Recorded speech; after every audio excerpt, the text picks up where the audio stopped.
ये मेरा पहली बार है और मैं अभी अभी पोइट्री लिखना चालू करी है। शायरी, कविताएं, पोइट्री अभी अभी लिखना चालू करी है। तो मैंने ये पोइट्री एक ऐसे टॉपिक पे लिखी है जिसके बारे में बहुत कम लोगों को पता है। ये एक शहीद पे है, कैप्टन सौरभ कालिया। ये कारगिल की वॉर के सबसे पहले शहीद थे।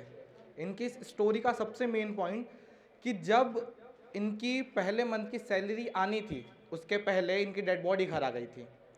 इनके साथ इतनी यातनाएं दी गई पाकिस्तान वालों के थ्रू कि इनके नाखून निकाल लिए गए, दांत निकाल लिए गए, प्राइवेट पार्ट काट दिया गया, जीभ तक निकाल ली गई, आंखें निकाल ली गई और उनकी बॉडी इंडिया पाकिस्तान के बॉर्डर पे फेंक दी। जब ये बॉडी घर आती है तो घर वालों के क्या रिएक्शन हो गए। मैंने ये लिखने की कोशिश करी है। मेरी पोइट्री थोड़ी सी बड़ी है तो प्लीज़ थोड़ा शांति से सुनने की कोशिश कीजिएगा कि जब एक वीर लाल तिरंगे में लपटा हुआ घर आता है तो उनके घर वालों के रिएक्शन क्या होंगे। तो देख के ऐसी हालत वीर की उस माँ की आंखें रो रो कर लहू बहाती होगी।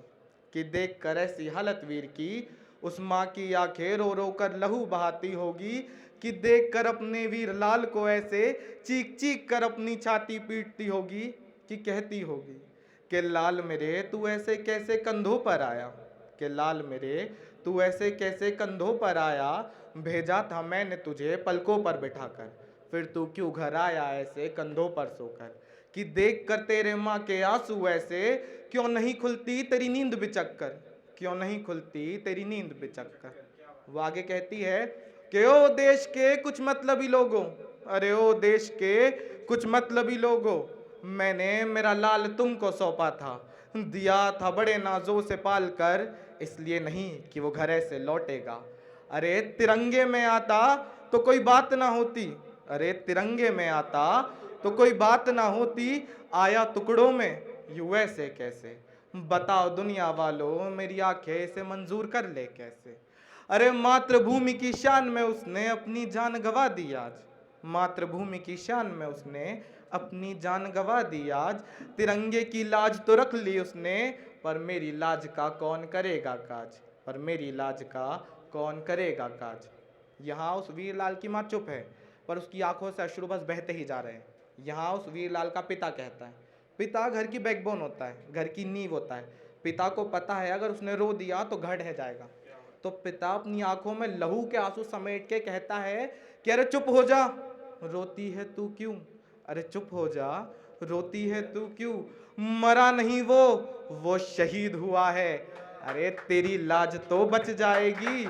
वो मातृभूमि की माओ की लाज बचाने रणभूमि में उतरा है। कि देख कर ऐसी हालत उसकी आंखें तो मेरी भी लहू बहाए। कि देख कर ऐसी हालत उसकी आंखें तो मेरी भी लहू बहाए। पर गर्व से छाती चौड़ी है मेरी, क्योंकि मरा नहीं वो शहीद हुआ है। अरे मातृभूमि के राज न खोले, तन पर उसने सहे थे शोले, दी थी उसको यातना इतनी, फिर भी वो मुंह से उफ ना बोले। कि एक एक करना खून निकाले, मन ना भरा तो दांत उखाड़े, कानों को उसके छेदा ऐसे कि वो लहू को रोक ना चाहे, फिर भी वो लहू रुक ना पाए, फिर भी वो लहू रुक ना पाए।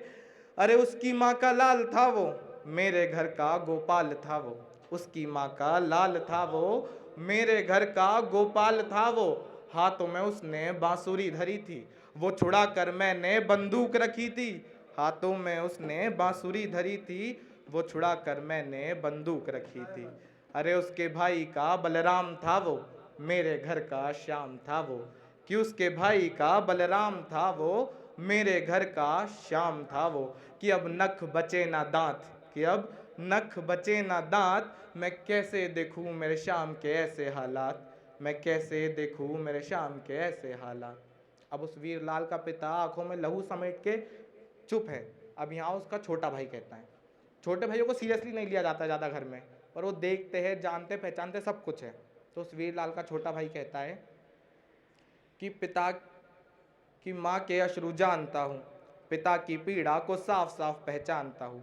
कि माँ के अश्रु जानता हूँ, पिता की पीड़ा को साफ साफ पहचानता हूँ। अरे जानता हूँ मेरे भाई को और ख़त्म करना चाहता हूँ उसकी छोड़ी हुई लड़ाई को। अरे जानता हूँ मेरे भाई को और ख़त्म करना चाहता हूँ उसकी छोड़ी हुई लड़ाई को।